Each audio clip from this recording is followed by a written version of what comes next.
Hi hello, मैं हूँ senior assistant loco pilot Indian railway में। और आज की जो वीडियो होने वाली है बेसिकली साइकोमेट्रिक टेस्ट के बारे में होने वाली है। तो आज की वीडियो में मैं बताऊंगी कि जो एएलपी के लिए जब आप CBT 2 क्वालिफाई कर जाते हो उसके बाद साइकोमेट्रिक टेस्ट होती है, तो उसको आप लोग कैसे कम समय में क्वालिफाई कर जाओगे, और बहुत ही कम समय में। क्योंकि साइकोमेट्रिक जो टेस्ट होता है वो कोई मतलब बहुत बड़ी पहाड़ वाली चीज़ नहीं है। बेसिकली अगर देखोगे, आप अच्छे से एनालिसिस करोगे तो रीजनिंग ही आपको दिखेगी और कुछ मेमोरी मतलब मेमोरी बेस्ट दिखेगी। अगर आप लोगों की थोड़ी सी भी मेमोरी ठीक है और रीजनिंग ठीक है तो साइकोमेट्रिक टेस्ट के लिए टेंशन लेने की कोई ज़रूरत नहीं है। तो फर्स्ट जो मैं टिप्स एंड ट्रिक्स देना चाहूँगी साइकोमेट्रिक टेस्ट के लिए यही दूंगी कि जब आप लोग साइकोमेट्रिक टेस्ट मतलब लगाते हो रूम पे, या फिर चलिए रूम पे तो माहौल बहुत ही मतलब सिंपल होता है, वहाँ पे तो आप टेंशन नहीं लेते हो। लेकिन जब आप साइकोमेट्रिक टेस्ट के लिए जाते हो एग्जाम में, तो सबसे ज़्यादा बच्चे क्या होते हैं कि हॉपलेस हो जाते हैं। जो फर्स्ट पॉइंट होते हैं हॉपलेस होना और टेंशन में आ जाना, जिससे क्या होता है जब आप टेंशन में और परेशान रहोगे उस वक्त क्या होगी, आपकी जो मेमोरी होती है थोड़ी सी तो मतलब वहाँ पे आपको वीक पड़ जाएगी। आप भूलने लगोगे, आप प्रेशर में आ जाओगे, टेंशन में आ जाओगे। तो फर्स्ट और मोस्ट इंपॉर्टेंट ट्रिक्स है कि साइकोमेट्रिक टेस्ट के लिए जब जाते हो एकदम कूल रहें, रिलैक्स रहें, टेंशन ना ले, एकदम सोचिए कि ये इजी है और हो जाएगा और मैं क्वालिफाई कर रहा हूँ। ऐसे भी ठीक है, बहुत सारे लोग टेंशन में तो ठीक है कर लेते, लेकिन बहुत सारे ऐसे लोग होते हैं जो मिस कर जाते हैं और वहाँ पे अच्छे से नहीं कर पाते, या फिर कुछ सिक्वेंस होता है वो मतलब मोस्टली वो रीजनिंग ही है मेरे अकॉर्डिंग, तो वो सब मतलब मिस कर जाते हैं। तो चलिए यहाँ पे डिस्कस करने वाले हैं। अभी मेरे पास एक बुक्स है मतलब साइकोमेट्रिक की, तो उसी से मैं डिस्कस करने वाली हूँ। और दूसरी यहाँ पे जो क्वेश्चंस आप लोगों का है कि दीदी आपने साइकोमेट्रिक टेस्ट कैसे पढ़ा था। सच बताऊं तो मैं मात्र 4 से 5 दिन साइकोमेट्रिक टेस्ट पढ़ी थी, सिर्फ और सिर्फ 4 से 5 दिन, क्योंकि उस वक्त मेरी दूसरी एग्जाम्स रहती थी। और लेकिन जो भी मैं पढ़ी थी थोड़ी कंसेप्ट क्लियर के साथ पढ़ी थी, टेंशन फ्री होकर पढ़ी थी, और टेस्ट बहुत सारे लगाए थे। और मैंने कोई क्लासेस की नहीं थी, लेकिन हाँ मैंने एक क्लासेस खरीदी थी। अभी याद नहीं आ रहा किसी का, 1000 रुपीज में मिले थे तो बस मैं खरीद ली थी उस क्लास को, लेकिन मैंने देखी नहीं थी, ऑनलाइन होते। मैं ये सारे चीज बाद में बता दूंगी, क्योंकि हो सकता है इस बार जहाँ से मैं खरीदी थी वो क्लासेस ना निकाले। तो बस मैं 1000 की क्लासेस थी, ऐसे ही मतलब कितना 6 से 7 घंटे की क्लासेस होंगी, तो वो मैं परचेज की थी। 2-3 दिन की तो क्लास ही थी, और उससे थोड़ा बहुत हाँ बोल सकते हैं कि जिसमें हमको थोड़ी सी प्रॉब्लम थी मैं वो देखी थी। और उसके बाद मैं साइकोमेट्रिक टेस्ट के लिए टेक्स्ट बुक से टेस्ट लगाई थी। उसमें आप देखोगे 5 टाइप्स ऑफ जो होता है साइकोमेट्रिक टेस्ट में टेस्ट आते हैं, मेरे समय में तो वही आई थी। तो वो पांचों टेस्ट मतलब एक अच्छे से सीक्वेंस वे में। और क्या होता है कि एक तो फुल लेंथ टेस्ट में साइकोमेट्रिक के आते हैं और सेक्शन वाइज आते हैं। तो मेरी जो सबसे ज्यादा वीक पोर्शन थी वो तो सेक्शन में सारा अपना भी कंप्लीट कर ली थी, और अपने दोस्त से टेस्ट सीरीज मांगी थी, उनका भी टेस्ट दे दी थी।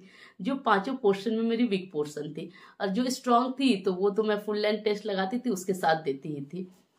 तो चलिए डिस्कस करते हैं इसमें कि वो 5 टेस्ट जो आते हैं वो क्या है इसमें। तो अगर आप देखोगे जो पांच पांच टेस्ट आते हैं साइकोमेट्रिक में, जो फर्स्ट टेस्ट होते हैं मेमोरी बेस्ड टेस्ट होते हैं। मतलब वो आपका मेमोरी को चेक करती है। तो मेमोरी बेस में हो सकता है जिसमें चित्र स्मरण परीक्षण, चित्र खोज परीक्षण, चित्र और संख्या खोज परीक्षण, चित्र स्मरण परीक्षण, रेल पथ स्मरण परीक्षण।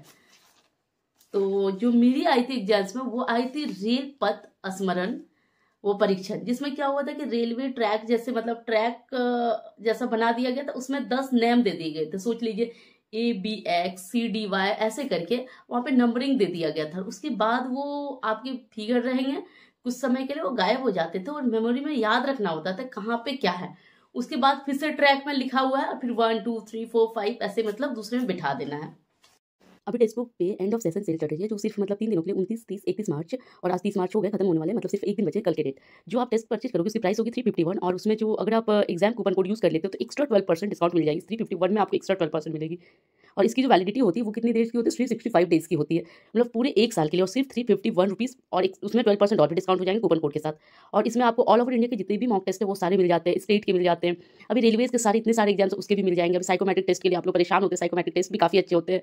और इसमें जो होते हैं प्रीवियस ईयर मॉक भी मिल जाएंगे, सेक्शन वाइज टेस्ट मिल जाएंगे, करंट अफेयर्स के भी टेस्ट मिल जाते हैं। तो काफ़ी अच्छी है और अभी प्राइस काफ़ी ड्रॉप है, तो आप लोग इसको परचेज कर सकते हो।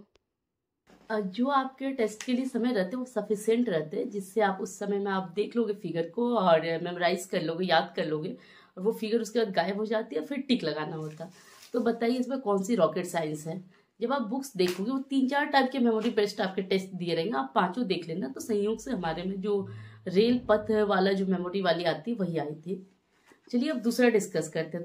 उसके बाद जो दूसरी टेस्ट होती है डायरेक्शन टेस्ट होती है। तो उसमें भी 2-3 टाइप के होते हैं, जैसे कि तालिका परीक्षण मतलब नंबर परीक्षण, नंबर से रिलेटेड। फिर घड़ी तालिका परीक्षण, जो मेरी आई थी उसमें घड़ी तालिका परीक्षण आए थे।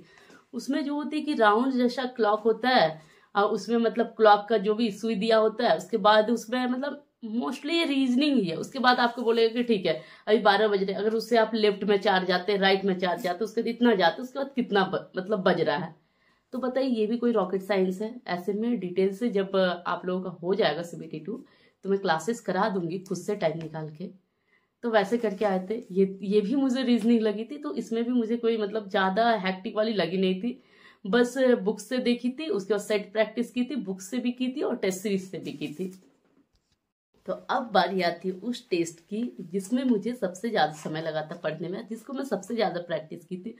और जब मेरी एग्जाम्स हुई थी, बच्चे उसमें सबसे ज्यादा मिस्टेक किए थे। इस वजह से नहीं कि क्वेश्चंस नहीं बनाने की वजह से, सीक्वेंस की वजह से। सीक्वेंस में थोड़ी सी प्रॉब्लम दे दी गई थी। जैसे कि कभी सीक्वेंस दिया जाता है कि 1 का A, 2 का B, इसमें 1 में B दे दिया गया था, 2 में C दे दिया गया था। ऐसे करके तो बच्चे कंफ्यूज, मतलब माइंड में नहीं रहा। हम मोस्टली जब हम लोग टेस्ट लगाते हैं तो क्या देखते हैं, ऑप्शन में 1 में A ही लिखा होता है, एक ऑप्शन में B नहीं लिखा होता। इसी वजह से कंफ्यूज हुए थे और इसमें कोई रीजन नहीं थी। लेकिन हाँ, मुझे ये वाली थोड़ी सी मतलब बोल सकते हैं कि टाइम टेकिंग लग रही थी। तो इसी को मैं बार बार बहुत बार लगाई थी। जो आती है दूरी प्रत्यक्षीकरण परीक्षण और डेप्थ परसेप्शन टेस्ट, जिसमें ईंट परीक्षण और छिपे हुए ब्लॉक्स की गिनती। कहने का मतलब ब्रिक्स का वो दे दिया जाता है, ब्रिक्स एक के ऊपर एक के ऊपर एक। और मोस्टली वो 3 डायमेंशनल फिगर अपने मन में जो आप मतलब परसेप्शन करोगे तो 3 डायमेंशनल फिगर सोच के करोगे। और कोई भी ब्रिक्स दे देगा ABCD ऐसे करके, उससे पूछा जाएगा कि जो ये ब्रिक्स A है वो कितने ब्रिक्स से टच करती है। कोई भी ब्रिक्स पूछ लिया जाए वो कितने ब्रिक्स से टच कर रही है, 1 2 3 4 5, आपको वो काउंटिंग करके लिख देना। ऐसे टफ तो नहीं थी, लेकिन हाँ कि मैं ये सोचती थी कहीं टाइम ना घट जाए, कहीं मैं अच्छे से काउंट नहीं कर पाई, कहीं कम ब्रिक्स ना काउंट कर लूं। इसी वजह से मुझे ये वाले थोड़े से लगे थे टाइम टेकिंग बस। नेक्स्ट आती है चौथी नंबर की टेस्ट, जो बहुत ही ईजी और आप लोगों को भी बहुत ईजी लगेगी, जिसका नाम है एकाग्रता टेस्ट, मतलब एकाग्रता परीक्षण, जिसको बोलते हैं कंसंट्रेशन टेस्ट। इसमें क्या होता है कि आपको कोई डिजिट, मतलब कि जैसे सोच लीजिए, एक में दे दिया है 2 3 4 5 6 7 8, दूसरे में दे दिएगा 2 8 9 10 11 12, मतलब कुछ भी ऐसे करके, फिर तीसरे में ऐसे करके 4 ऑप्शन दे दिए गए हैं। और उसमें लिख देंगे, जैसे कि कुछ भी लिखा होगा कि जितने भी ABCD है उसमें ये बताना है आपको किसमें 6 का प्रयोग नहीं हुआ है, वो आपका आंसर हो जाएगा। और अगर 6 का प्रयोग हुआ है और एक बार मतलब 1 से अधिक बार हुआ है तो उसके लिए लिख दिया जाएगा, वहां पे E उसका विकल्प हो जाएगा। ऐसा करें बस। उसमें मतलब कंसंट्रेशन से आपको देखना, वो गायब नहीं होते। थोड़ी सी जो भी टेस्ट थोड़ी सी मतलब वो होती है जो आपको मतलब टेंशन दिलाती है, वो सिर्फ होती है मेमोरी बेस्ड टेस्ट, जो आपको मेमोरी में याद रखना होता है और वो गायब हो जाते हैं, उसके बाद बनाना होता है। बाद बाकी जितने भी टेस्ट है मोस्टली रीजनिंग ही है वो, तो आपको कंसंट्रेशन से देने हैं और जितना ही समय है उसी में थोड़ा सा फास्टली देना है, ताकि आप समय ना घट जाए। लेकिन समय ऑनलाइन में घटती नहीं, क्योंकि सफिशिएंट टाइम होती है। कभी कभी तो आप समय से पहले सारा बना लोगे, क्योंकि काफी सारे मतलब उसमें क्वेश्चंस होते हैं। अगर 3 मिनट है तो 50 क्वेश्चंस ऐसे रहेंगे एक एक सेट में। जो 5वां टेस्ट आती है साइकोमेट्रिक टेस्ट में, वो आती है प्रत्यक्षीकरण गति परीक्षण टेस्ट, जिसको बोलते हैं परसेप्चुअल स्पीड टेस्ट। उसमें भी क्या होता है कि उसमें 2 टाइप के टेस्ट होते हैं। एक होता है समानता परीक्षण, समान आकृति खोज परीक्षण। बेसिकली इसमें भी कुछ नहीं होता है कि एक साइड आपके रहेंगे, उसमें भी 4 डायग्राम कुछ भी दे दिए रहेंगे, फिर दूसरे साइड भी वही दे दिए रहेंगे 4 मतलब फोटो आकृति कुछ भी।